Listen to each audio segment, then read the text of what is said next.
वह सब कुछ करो जो तुम्हें करना है, लेकिन लालच से नहीं, अहंकार से नहीं, वासना से नहीं, ईर्ष्या से नहीं, बल्कि प्रेम, करुणा, नम्रता और भक्ति के साथ। भगवान श्री कृष्ण इस अनमोल वचन के माध्यम से कार्य करने की नियत का उल्लेख करते हैं। जब किसी भी कार्य करने में अगर लालच होगा, बेईमानी होगी, जलन होगी, तो वो काम न तो सही होगा और न ही उसके परिणाम फलदायी होंगे। इसके अतिरिक्त जिस कार्य को हम पूरे मन से प्रेम पूर्वक करेंगे, तो वो न सिर्फ हमारे लिए बल्कि समाज के लिए भी हितप्रद होगा। नर्क के 3 द्वार हैं, काम, क्रोध और लोभ। जो व्यक्ति कामी प्रवृत्ति का होता हो, जिसके मन में लोभ होता है और जो अत्यधिक क्रोधी स्वभाव का होता है, उसके लिए नर्क के द्वार सदैव खुले होते हैं। अर्थात ऐसे व्यक्ति को तो सिर्फ नर्क में ही जगह मिलती है। मैं ही सृष्टि का आदि, मध्य और अंत हूँ। भगवान श्री कृष्ण ही इस सृष्टि के पालनहार है। वही इस संसार की शुरुआत थे, वही मध्य और वही अंत होंगे। जो चाहते हैं उसके लिए नहीं लड़ते हैं, तो जो खोया उसके लिए मत रो। मनुष्य सब कुछ चाहता है, पर सब कुछ उसे नहीं मिल सकता। आपको जो नहीं मिला उसके लिए पश्चाताप मत करो, और जो आपसे खो गया, जो आपसे अलग हो गया, उसके लिए निराश भी मत हो। मैं सभी प्राणियों के हृदय में स्थित आत्मा हूँ। मैं सभी प्राणियों का आदि, मध्य और अंत भी हूँ। हर व्यक्ति श्री कृष्ण से जुड़ा है और श्री कृष्ण हर व्यक्ति से जुड़े हैं। वही हमारे आदि, मध्य और अंत है। ठंड या गर्मी, सुख या दर्द का अनुभव करें। ये अनुभव क्षण भंगुर हैं, वे आते हैं और जाते हैं। उन्हें धैर्यपूर्वक सहन करें। समय एक सा नहीं रहता। आज दुख है तो कल सुख भी आएंगे, और सुख के बाद दुख भी आना स्वाभाविक है। आपको पूरे धैर्य और श्री कृष्ण पर विश्वास के साथ अपना जीवन निर्वाह करना चाहिए। सत्य कभी नष्ट नहीं हो सकता। अच्छा करने से नहीं डरना चाहिए। लोग अक्सर सच कहने से बचते हैं या डरते हैं, पर सत्य कभी छुप नहीं सकता और न ही कभी मिट सकता है। कितना भी छुपा लें, पर सच तो उजागर हो ही जाएगा। इसलिए जो बात सच पर आधारित हो, उसे करने या कहने और मानने से कभी नहीं डरना चाहिए। इस शरीर का मोह मत करो। ये तो माटी है, माटी में मिल जाएगा। अमर तो आत्मा है जो परमात्मा में मिल जाएगी। लोग अपने शरीर को सुंदर बनाने में लगे रहते हैं, पर आत्मा की सुंदरता शरीर की सुंदरता से कहीं ज़्यादा महत्वपूर्ण है। शरीर तो नश्वर है, मिट्टी ही तो है, तो मिट्टी में ही मिल जाता है। पर आत्मा अमर है, इसीलिए आत्मा की सुंदरता पर ध्यान दो। आत्मा की सुंदरता अपने को श्री कृष्ण में लीन करने में मिलती है। जो हुआ अच्छा हुआ। जो होता है अच्छे के लिए होता है। कभी कभी विपरीत परिस्थितियाँ हमारी वर्तमान स्थिति को अच्छा करने के लिए आती हैं। मन चंचल है, इसे और संयमित करना कठिन है, लेकिन यह अभ्यास से वश में हो जाता है। मन चंचल होता है, यह इधर उधर भागता है और किसी भी कार्य की एकाग्रता का दुश्मन है। लेकिन यदि यह व्यक्ति के वश में हो जाए तो इससे अच्छा कोई मित्र नहीं है। मन को एकाग्र करना जरूरी है, बस थोड़े से प्रयास और अभ्यास की जरूरत है। मेरे लिए न कोई घृणित है और न ही कोई प्रिय, न कोई निर्धन है और न ही कोई धनी। बस जो भक्ति भाव के साथ मुझे याद करते हैं, मैं उनका हूँ और वो मेरे। श्री कृष्ण उन्हीं के हैं जो श्री कृष्ण के हैं। भगवान तो बस प्रेम भक्ति के भूखे हैं। जो भी उनकी भक्ति में लीन होता है, जो भी प्रेम से उन्हें याद करता है, वो सदैव उसका कल्याण करते हैं। मैं हमेशा तुम्हारे साथ और तुम्हारे आसपास रहता है, चाहे तुम कुछ भी कर रहे हो। जब भी आप कोई बुरा कार्य करते हो या अच्छा कार्य करते हो, आपको लगता है कि कोई देख नहीं रहा, तो यहाँ श्री कृष्ण कहते हैं कि तुम जो कुछ भी कर रहे हो उसके सदैव हो। इसलिए आप यह मत समझे कि आप अकेले हैं, आपके साथ श्री कृष्ण सदैव। जो कुछ हुआ अच्छे के लिए हुआ, जो हो रहा है अच्छे के लिए हो रहा है, जो होगा वह भी अच्छे के लिए ही होगा। तो सकारात्मक रहो और अपना कर्म करो। आप वही हैं जिसमें आप विश्वास करते हैं। आप वह बन जाते हैं जो आप मानते हैं कि आप बन सकते हैं। हमारी सफलता और असफलता इस बात पर निर्भर करती है कि हम खुद पर कितना विश्वास करते हैं। व्यक्ति जो चाहे बन सकता है, यदि पूरे विश्वास के साथ अपने लक्ष्य पर लगातार चलता रहे। जिस इंसान के चारों तरफ नकारात्मक लोग रहते हैं, उस इंसान का मंजिल से भटक जाना है। कहते हैं मन के हारे हार और मन की जीते जीत। जिस प्रकार सकारात्मक विचारों से सफलता मिलती है, उसी प्रकार नकारात्मक विचार असफलता के मार्ग की ओर अग्रसर करते हैं। क्योंकि जैसा हम सोचते हैं वैसे ही हम बनते जाते हैं, और अपने विचारों के माध्यम से ही हमें नकारात्मक और सकारात्मक परिणाम मिलते हैं। जहाँ भी सभी मनुष्यों के स्वामी कृष्ण हैं, और जहाँ अर्जुन सर्वोच्च धनुर्धर है, वहाँ भी निश्चित रूप से ऐश्वर्य, विजय, असाधारण शक्ति और नैतिकता होगी। श्रील प्रभुपाद, भगवत गीता, श्री कृष्ण विष्णु जी के 8वें अवतार। जगत के पालनहार और धनुर्धरों में श्रेष्ठ अर्जुन जहाँ होते हैं, वहाँ निश्चित ही विजय, असाधारण शक्ति और नैतिकता होती है। समय हमेशा चलता रहता है, कभी रुकता नहीं। यदि आज बुरा समय है तो कल अच्छा होगा। इसलिए आप बिना किसी स्वार्थ के सिर्फ कर्म कीजिए, फल समय खुद देगा। न तो समय रुकता है और न ही एक सा रहता है। बुरा समय हो या अच्छा समय बदलता जरूर है। आज बुरा है तो कल अच्छा और अच्छा हो, फिर बुरा समय जरूर आएगा। सुख के बाद दुहक और दुहक के बाद सुख आते जाते रहते हैं। इसीलिए इस पर हमारा कोई वश नहीं है, लेकिन कर्म पर हमारा वश जरूर है। आप सिर्फ कर्म करिए, फल की चिंता किए बगैर। समय आने पर फल जरूर मिलेगा। जो अहंकार से मोहित हो जाता है वह सोचता है मैं करता हूँ। जो अज्ञानी व्यक्ति होता है वो यह गलत फहमी पाल लेता है कि मैं करता हूँ, सभी कार्य मेरे द्वारा किए जाते हैं, ऐसा जान उसमें अहंकार घर कर लेता है। परंतु इस श्रेष्ठ में जो भी हो रहा है वो तो प्रकृति द्वारा किए जा रहे हैं। अज्ञानता के कारण व्यक्ति में जो मैं का अहंकार जन्म ले लेता है तो उसका पतन होना निश्चित है। मैं किसी का भाग्य निर्माण नहीं करता, हर व्यक्ति अपना भाग्य स्वयं बनाता है। श्री कृष्ण कहते हैं कि वो किसी के भी भाग्य के निर्माता नहीं है, व्यक्ति खुद ही अपना भाग्य लिखता है। आप जैसा बीज बोएंगे आप वैसी ही फसल ही काटेंगे।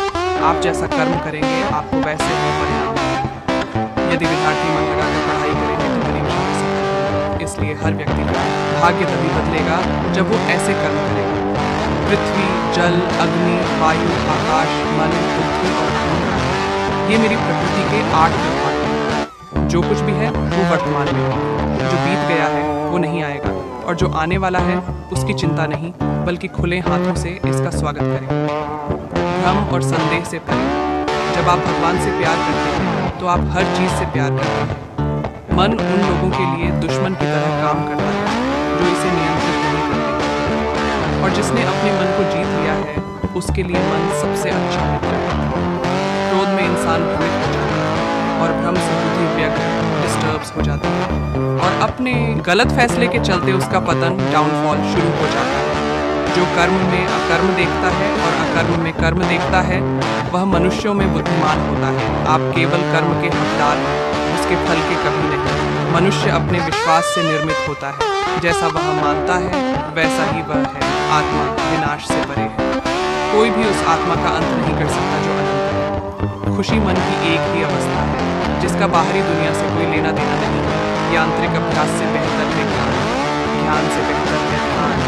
कोई भी व्यक्ति जो अच्छा काम करता है उसका कभी भी बुरा अंत नहीं होगा, चाहे यहाँ या आने वाले संसार में। अपने भीतर पीछे मुड़कर मैं बार बार रचना करता हूँ। जिनके मन और आत्मा में सामंजस्य है, जो इच्छा और क्रोध से मुक्त है, जो अपनी आत्मा को जानते हैं, उनके साथ ईश्वर की शांति है। हम वही देखते हैं जो हम हैं, और हम वही हैं जो हम देखते हैं। जो हुआ अच्छा, जो भी हो रहा है वो अच्छा ही हो रहा है, और जो होगा वो भी अच्छा है। बुरे कर्म करने नहीं पड़ते हो जाते हैं, और अच्छे कर्म होते नहीं करने पड़ते हैं। क्या गया है इस संसार में, क्या लाया जो तुमने खो दिया? तुमने क्या पैदा किया जो खो दिया? क्योंकि तुमने जो भी लिया यहीं से तो लिया, जो भी लिया यहीं पर लिया। आज जिसे तुम अपना कह रहे हो कल किसी और का था और परसों किसी और का होगा, फिर क्यों रोते हो? परिवर्तन ही इस संसार का नियम है। यह प्रकृति है जो सभी गतियों का कारण बनती है। अहंकार से मोहित मूर्ख उस धारणा को धारण करता है जो कहती है मैंने किया। गर्मी और ठंड, सुख और दर्द की भावना इंद्रियों के अपनी वस्तुओं के संपर्क के कारण होती है। वे आते हैं और चले जाते हैं चिरकाल तक। आपको उन्हें स्वीकार करना चाहिए, पूर्ण लगन के साथ अपना कार्य करें, लेकिन उसके फल की इच्छा मत करें, क्योंकि जब आप फल की इच्छा करते हैं तब कहीं न कभी आप अपने कार्य में पूर्ण रूप से समर्पित नहीं हो पाते। गति के लिए चरणों पर ध्यान देना आवश्यक है, किंतु प्रगति के लिए सदैव आचरण पर ही ध्यान देना चाहिए। प्रकृति द्वारा निर्धारित कर्तव्य का पालन करते हुए व्यक्ति ने कोई पाप नहीं किया। जिसका मन उसके वश में नहीं है उसके लिए उसका मन शत्रु के समान है। वो मूर्ख है जो प्रेम को बकवास कहते हैं। प्रेम इस दुनिया की जड़ है जिससे दुनिया बनी है अपनी इच्छा की शक्ति से अपने आप को नया आकार दे।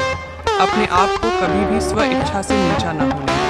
बुद्धिमान अपनी चेतना को एकीकृत करते हैं और कर्म के फल के प्रति आसक्ति को त्याग देते हैं। मनुष्य अपने विश्वास से निर्मित होता है। जैसा वो विश्वास करता है वैसा वो बनता है।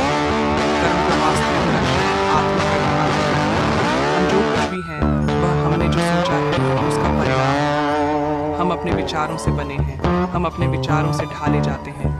ऐसा कोई समय नहीं था जब मैं नहीं था, न आप, न ही इनमें से कोई राज, न ही कोई भविष्य है जिसमें हम नहीं रहेंगे। अपरिपक्व लोग सोचते हैं कि ज्ञान और क्रिया अलग अलग है, लेकिन बुद्धिमान उन्हें एक ही मानते हैं। जिस प्रकार इस शरीर में रहने वाला बचपन, युवावस्था और वृद्धावस्था से गुजरता है, उसी प्रकार मृत्यु के समय वह केवल दूसरे प्रकार के शरीर में प्रवेश करता। जानता है चिंता, शोक से सकता है। जो कर्म में अकर्म देखता है और अकर्म में कर्म देखता है, वह जन्म इच्छाओं में कमी ही सीखता है। कोई भी व्यक्ति जो अच्छा काम करता है उसका कभी भी बुरा अंत नहीं होगा, चाहे यहाँ या आने वाले संसार में विष जैसा लगता है, लेकिन अंत में अमृत जैसा स्वाद लेता है। एक सत्य का आनंद है जो स्वयं के साथ शांति से पैदा होता है। उम्मीद ही आपको उम्मीद का जन्म आपके मन में। शांत, नम्रता, मौन, संयम और पवित्रता ये मन के अनुशासन है। सभी स्वार्थी इच्छाओं पर काबू पाना पर्याप्त नहीं है। स्वामित्व और अहंकार को वश में करना भी आवश्यक है, जिसे तुम अपना समझकर मग्न हो रहे हो। बस यही प्रसन्नता तुम्हारे दुखों का कारण है। कर्म मुझसे नहीं चिपके रहते, क्योंकि मैं उनके परिणामों से जुड़ा नहीं हूँ। जो लोग इसे समझते हैं और इसका अभ्यास करते हैं, वे स्वतंत्रता में रहते हैं। जो मनुष्य प्रकृति के गुणों से अनासक्त है और जो पूरी तरह से दिव्य ज्ञान में स्थित है, उसका कार्य पूरी तरह से परात्परता में विलीन हो जाता है। अभी निराश मत हो, क्योंकि तेरा वक्त कमजोर हो सकता है, तू नहीं। भले ही दुर्बलता ईश्वर द्वारा दी जाती है, लेकिन गरिमा मनुष्य के मन को स्वयं निर्मित करती है। अंत में सभी आत्माओं को परमात्मा में मिल ही जाना है। यही तो आत्मा का अंतिम लक्ष्य है। सभी जीव मुझ में है और मैं सभी जीवों में हूँ। तुम्हारे कर्म ही तुम्हारे भाग्य के निर्माता है। तुम्हारा मोह ही तुम्हारे दुखों का महान कारण है। आज वो तुम्हारा है, कल वो किसी और का होगा। इसलिए व्यर्थ का पछतावा मत करो। वर्तमान में जीना और उसका अनुभव ही जीवन है।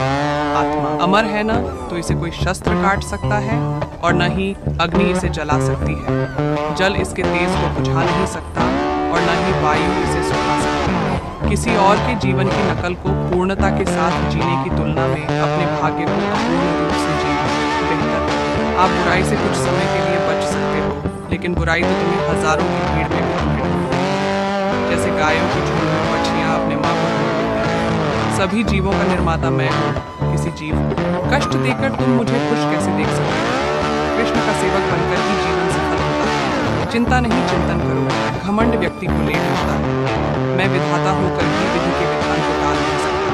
मन सफेद कपड़ा है, इसे जिस रंग में डुबाओगे वही रंग चढ़ जाएगा। श्री कृष्ण के चरणों का वंदन करो। लज्जा और अभिमान छाड़ कर मन को निर्विकल्प कर लो और व्यक्ति को सावधान करके हरिचरणों का वंदन करो। जीवन में सुख ही सुख है। यदि हम आशाओं उम्मीदों का त्याग करें, जीवन में आगे कारण आशाएं बड़ी होंगी। जो व्यक्ति आपकी कुद्र नहीं करता, उसके साथ रहने से अच्छा है आप अकेले रहें। क्रोध की अवस्था में भ्रम जन्म लेता है। भ्रम बुद्धि को नष्ट कर देती है और बुद्धि के नष्ट होते ही व्यक्ति का पतन हो जाता है। मैं सभी प्राणियों को समान रूप से देखता हूँ। मेरे लिए कोई बड़ा, छोटा, अमीर, गरीब नहीं है। ना कोई मुझे कम प्रिय है, ना अधिक, लेकिन जो मेरी प्रेम पूर्वक आराधना करते हैं, मैं सदैव उनका हूँ। मेरा तेरा, छोटा, बड़ा, अपना पराया मन से मिटा दो, फिर सब तुम्हारा है और तुम सबके हो। आपको अपना निर्धारित कर्तव्य करने का अधिकार है, लेकिन आप कर्म के फल के हकदार नहीं हैं। अपने कार्यों के परिणामों का कारण स्वयं को कभी न समझें और कभी भी अपने कर्तव्य को न करने के प्रति आसक्त न हो। आप अकेले आए हैं और अकेले ही जाना है, इसलिए खुद पर भरोसा करो। चाहे बुरा ही क्यों न लग जाए, पर ऐसा सत्य जरूर बोलिए, लेकिन ऐसा झूठ मत बोलिए जो सत्य लगे। प्रेम का अनुभव एक ऐसा अनुभव है जो व्यक्ति को कभी परास्त नहीं करता। आत्मविनाश और नरक के 3 द्वार हैं। वासना, क्रोध और लोभ। वक्त से हारा या जीता नहीं जाता, बल्कि वक्त से तो सीखा जाता है। यदि मन बेचैन है और इसे नियंत्रित करना कठिन है, लेकिन अभ्यास के द्वारा इसे वश में किया जा सकता है। तुम्हारे मन की गतिविधियों, होश, श्वास और भावनाओं के माध्यम से मेरी शक्ति सदा तुम्हारे साथ है और लगातार तुम्हें बस एक साधन की तरह प्रयोग करके सभी कार्य कर रही है। हर किसी का जन्म किसी न किसी कारण से होता है। इसे पहचानो और बस कर्म करते रहो। कोई भी मनुष्य पूर्ण नहीं है, किसी न किसी में कोई न कोई कमी होती है और हर किसी में कोई न कोई अच्छाई होती है। इसलिए आपकी तुलना किसी से मत करो, बल्कि पूर्ण निष्ठा के साथ अपना कर्म करो। कर्मवीर मनुष्य ही अपनी पहचान बनाते हैं। जो कर्म नहीं करते वो विलुप्त हो जाते हैं। आत्मज्ञान की अग्नि कर्म के सभी बंधनों को भस्म कर देती है।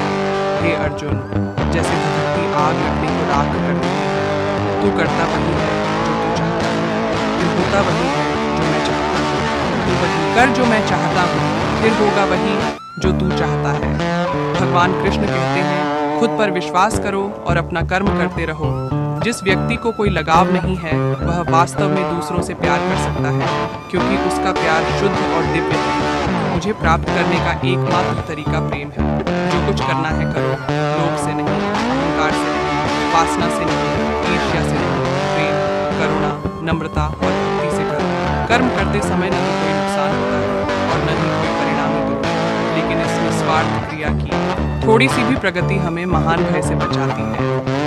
इंद्रियों से मिलने वाला सुख पहले तो अमृत जैसा लगता है, लेकिन अंत में यह विष के समान कड़वा होता है। जिसने अपने मन पर विजय प्राप्त कर ली है, उसके लिए मन सबसे अच्छा मित्र है, लेकिन जो ऐसा करने में असफल रहा है, उसके लिए मन सबसे बड़ा शत्रु है। तुम्हारा कर्तव्य ही तुम्हारा धर्म है।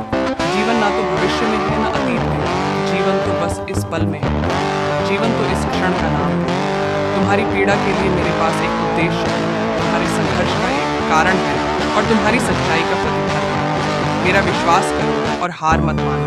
वह मुझे प्रिय है जो सुख के पीछे नहीं भागता और न दुख से दूर भागता है, न शोक करता है, न लालसा करता है। वरन वस्तुओं को वैसे ही आने देता है, अपने कर्तव्य को न संदेह करने वाला। न तो इस दुनिया में और न उस दुनिया में खुशी होती है। खुशी की कुंजी इच्छाओं की कमी है। धन्य है मनुष्य जन्म। स्वर्गवासी भी इस जन्म की कामना करते हैं, क्योंकि सच्चा ज्ञान और शुद्ध प्रेम मनुष्य को है। आपके सिवा दुनिया में कोई भी आपको परेशान नहीं कर सकता। कर्मयोगी अपने मन और बुद्धि की शुद्धि के लिए ही अपने शरीर, मन, बुद्धि और इंद्रियों के साथ आसक्ति रहित होकर कर्म करते हैं। पशुओं में मैं सिंह हूँ, पक्षियों के बीच चील गरुड़। मैं प्रहलाद हूँ जो राक्षसों के बीच पैदा हुआ, और उन सभी उपायों में मैं समय हूँ। हे अर्जुन, जो मन के द्वारा इंद्रियों पर लगाम लगाता है और इसके बजाय कर्मयोग अपने कर्म के माध्यम से बिना किसी आसक्ति के निष्पादित करता है, वह श्रेष्ठ, वह करुणा, कोमलता, प्रेम के देवता है और भारतीय देवताओं में सबसे लोकप्रिय और व्यापक रूप से पूजनीय है। कृपया कमेंट करें।